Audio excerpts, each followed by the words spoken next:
you were talking a little bit about these causal bodies and other aspects of yourself and the dreamscape. I'd love to hear your perspective on near-death experiences, because there's something that's also come up in the last 40 or 50 years. A lot of people coming out with these near-death experiences saying that they go to the other side and come back. I'd love to hear your perspective on it. And is there anything in the Vedic texts talking about near-death Oh yeah, experiences? yeah. You can experience it.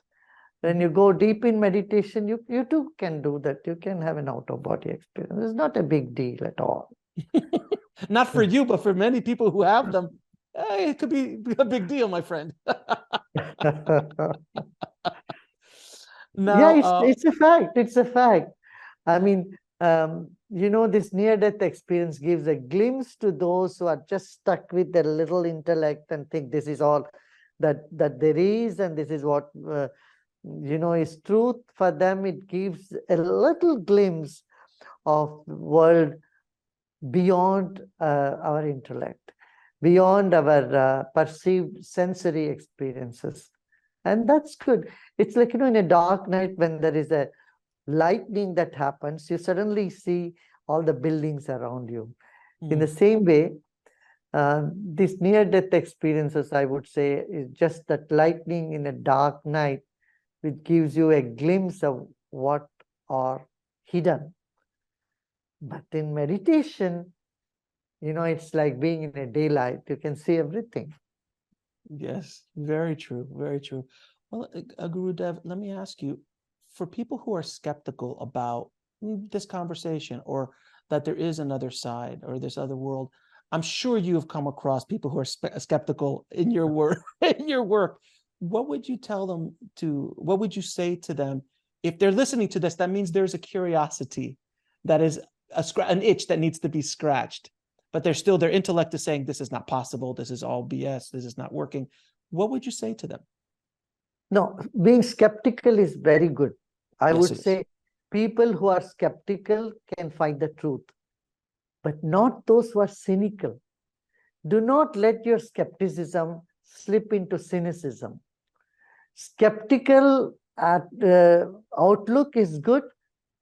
With the possibilities, you should keep the hope for possibilities alive. So then you move towards many possibilities, and any intelligent person will always see from the area of possibilities. You see, skepticism is that center point from where you either slip into a scientific temper. No science can afford to be skeptical. They have to be open-minded and more curious about things. On one side, there is curiosity. On the other side of skepticism is cynicism. So this is the middle point, and from here, you can really become curious. When you are curious, your quest for truth, for knowledge, for your authentic experience will wake up. Yeah. You don't have to be a believer. I would say a believer is already in some concept. You already believe in concept which you don't know. But if you're skeptical, it's okay. It's a right place to start.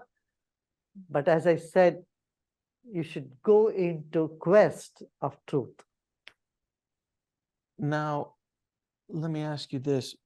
Right now, it seems like spirituality and science are starting to come closer and closer than they've ever been in recorded history, to our knowledge. And the more people in science and quantum physics try to answer questions, the kind of closer they're getting to spiritual ideas and concepts that have been around for thousands of years. Do you find that to be true? Yeah, absolutely.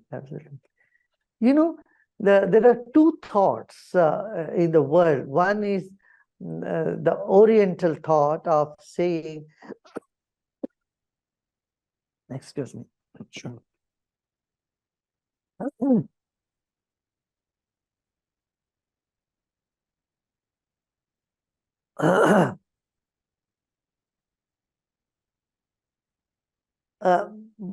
The Oriental thought was never against science. Not one scientist was ever persecuted in the Oriental thought because it always emphasized on experience first and then belief. Mm. Whereas in the Occidental thinking, it says you believe first and someday in the future you may get experience. So they are very opposite. And the paradigm of science always supports the former one.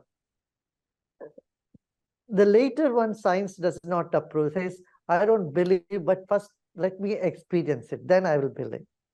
Right? And so, though both are correct, both have their own values, but science is more close to the Oriental philosophy just because the methodology is the same. The criteria is the same. To watch the full video, click on the link below, and don't forget to subscribe.